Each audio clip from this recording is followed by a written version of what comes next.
नमस्कार दोस्तों। आज हम बात करेंगे उस व्यक्ति की जिसने तकनीक की दुनिया को पूरी तरह से बदल कर रख दिया। ठीक है, एक ऐसा इंसान जिसने अपनी कॉलेज की पढ़ाई अधूरी छोड़ दी, अपनी ही कंपनी से निकाल दिया गया। ये कहानी है स्टीव जॉब्स की। जी हाँ, मैं बिल्कुल सही बता रहा हूँ। ये कहानी है स्टीव जॉब्स की, उस इंपॉर्टेंट व्यक्ति की जिसने एप्पल, आईफोन और आधुनिक स्मार्टफोन जैसे इनकी नींव रखी थी। ठीक है, तो आइए जानते हैं स्टीव जॉब्स की पूरी प्रेरणादायक कहानी। ठीक है, अगर मैं उसकी जन्म की बात करूँ तो स्टीव जॉब्स का जन्म फरवरी 1955 को सैन फ्रांसिस्को में हुआ था। ठीक है, उनके जैविक माता पिता उन्हें पालने में सक्षम नहीं थे। ठीक है ना, इसलिए वे जन्म के तुरंत बाद उन्हें गोद दे दिया गया। और उन्हें गोद देने वाले जो उनके फैमिली थे या फिर फादर और मदर थे, उनकी नाम जो था ना, Paul jobs and Clara jobs था। ठीक है, और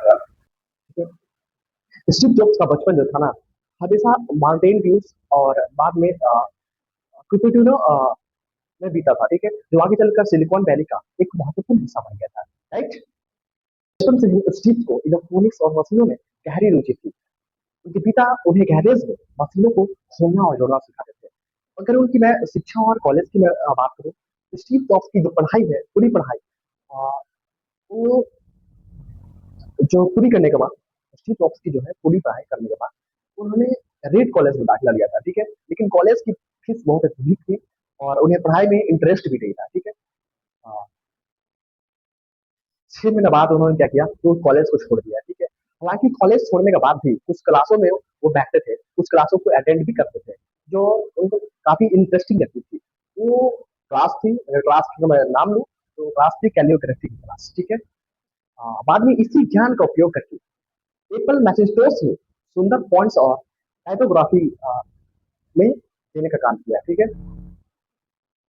अगर मैं एप्पल की शुरुआत बोलूँ तो कैसी थी, एप्पल की शुरुआत 1970 के दशक में स्टीव जॉब्स के मुलाकात में जो है ना, स्टीव वोज़नाइक से हुई थी। दोनों तकनीक के बहुत दीवाने थे। ठीक है, 1976 में उन्होंने अपने घर में एक गैरेज, घर की गैरेज में ही अ, दोनों मिलकर के उस कंपनी, एप्पल कंपनी को खोल दिया था। ठीक है, अगर उनका पहला अगर उनकी पहली कंप्यूटर की मैं बात करूँ तो उनका पहला कंप्यूटर का नाम था एप्पल वन। ये सीमित संख्या पे बना, लेकिन लोगों ने इसे बेहद पसंद किया था। ठीक है, बाद में एप्पल टू। ठीक है, जिसने एप्पल को करोड़ों डॉलर की कंपनी में बदल दिया। ठीक है, मैकिन्टोश और उसकी बड़ी सफलता की मैं बात करूँ तो 1984 में एप्पल ने लॉन्च किया था। ठीक है, मैकिन्टोश जो था ना, ये दुनिया के सबसे पहले लोकप्रिय कंप्यूटर में से एक था जिसमें ग्राफिकल इंटरफेस और माउस का उपयोग इधर किया था। ठीक है, इसने कंप्यूटर उद्योग में लाकर क्रांति ला दी। मजा आ गया था लोग इसे चला करके।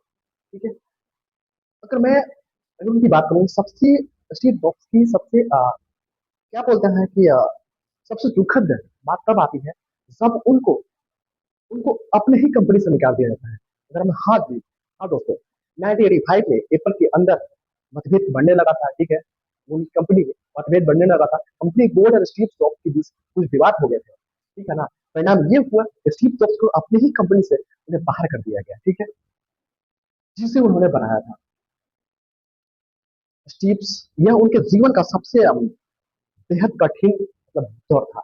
इतना कठिन दौर था कि अब मत पूछिए। ठीक है, उनका एक डायलॉग है जो बोलते हैं, कभी कभी जीवन आपको सर पर ईंटों से वार करती है, लेकिन आप विश्वास मत खोइए। एप्पल छोड़ने के बाद उन्होंने नई कंपनी बनाई जिसका नाम था नेक्स्ट। ठीक है, नेक्स्ट के साथ ही उन्होंने एक छोटी सी एनिमेशन कंपनी खरीदी थी, जिसका नाम था पिक्सर। पिक्सर ने आगे चल के एक बेहद ही बेहतरीन बेहतरीन फिल्म बनाई थी। ठीक है, जिसका नाम था क्या, टॉय स्टोरी।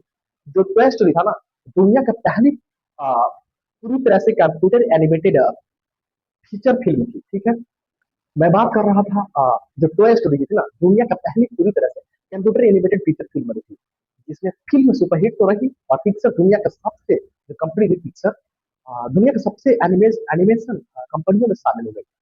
बहुत ही बेहतरीन फिल्म बनाई थी उसने। अगर मैं एप्पल की बात करूँ तो उसने 1997 में एप्पल आर्थिक संकट से गुजर रहा था। ठीक है, और तब एप्पल ने नेक्स्ट को खरीद लिया था। बहुत ही इंटरेस्टिंग चीज है, एप्पल ने नेक्स्ट को खरीद लिया था और स्टीव जो थे ना, वो एप्पल में वापस आ गए थे। ठीक है, इसके बाद उन्होंने कंपनी को पूरी तरह से स्टीव जॉब्स ने बदल दिया था। तो जब स्टीव जॉब्स कंपनी में आ गए, एप्पल की कंपनी में आ गए, तो स्टीव जॉब्स की वापसी के बाद जो है ना, कई क्रांतिकारी उत्पाद आ गए, जैसे कि आईमैक, आईपैड, आई10, आई एंड फिर 2007 में आईफोन आया। आईफोन ने मोबाइल उद्योग में क्रांति ला दी, पूरी तरह से दुनिया को ही बदल दिया। आज की दुनिया लगभग सभी स्मार्ट आज दुनिया के मतलब सभी स्मार्टफोन जो है ना, आईफोन से मतलब आईफोन से आईफोन की ही दिशा में विकसित हुए हैं, ठीक है, जिसकी शुरुआत आईफोन ने की थी। तो उनके जीवन में बहुत सारे संघर्ष भी आए, समझे ना। जैसे कि 2003 में स्टीव जॉब्स को कैंसर का पता चला था, ठीक है, कैंसर कैंसर हो गया था। कई वर्षों तक उन्होंने बीमारी से संघर्ष किया, कई वर्षों तक, ठीक है। कई साल तक उन्होंने बीमारी को संघर्ष किया, ठीक है। इसके बावजूद वो लगातार क्या क्या करते थे, काम करते रहे, बिना कोई टेंशन के, बिना कोई बीमारी थी फिर भी वो काम करते रहे, ठीक है। तो एप्पल को नई ऊंचाइयों तक उन्होंने ले गया। मृत्यु अगर हमारी बात अगर उनकी मैं मृत्यु की बात करूँ, तो 5 अक्टूबर 2011 को 56 वर्ष की आयु में, 56 वर्ष की उम्र में स्टीव जॉब्स का निधन हो गया था, ठीक है। पूरी दुनिया एक महान नव प्रवर्तक को खो दिया था, ठीक है। लेकिन उनके विचार और उनके जो बनाए गए उत्पाद आज भी करोड़ों लोगों की जिंदगी का हिस्सा है। मैं बात कर रहा हूँ स्टीव जॉब्स की, जो करोड़ों लोगों की जिंदगी का हिस्सा है आजकल के मोबाइल और आईफोन जैसे टूल्स, समझे। अ, स्टीव जॉब्स के बारे में एक लास्ट चीज बताता हूँ, जो दोस्तों स्टीव जॉब्स जो है ना, उनकी कहानी हमें ये सिखाती है कि असफलता हमें अंत नहीं होती, असफलता कभी अंत नहीं होती है, समझे। एक गोद लिया हुआ बच्चा, कॉलेज ड्रॉप आउट, अपनी ही कंपनी से निकाल दिया गया इंसान, वही आगे चलकर दुनिया का सबसे बड़ी प्रभावशाली लोगों में से एक था। अगर आपको ये वीडियो पसंद आया तो लाइक करें, चैनल को सब्सक्राइब करें और ऐसी प्रेरणादायक जीवनियों के लिए हमसे जुड़े रहें। धन्यवाद।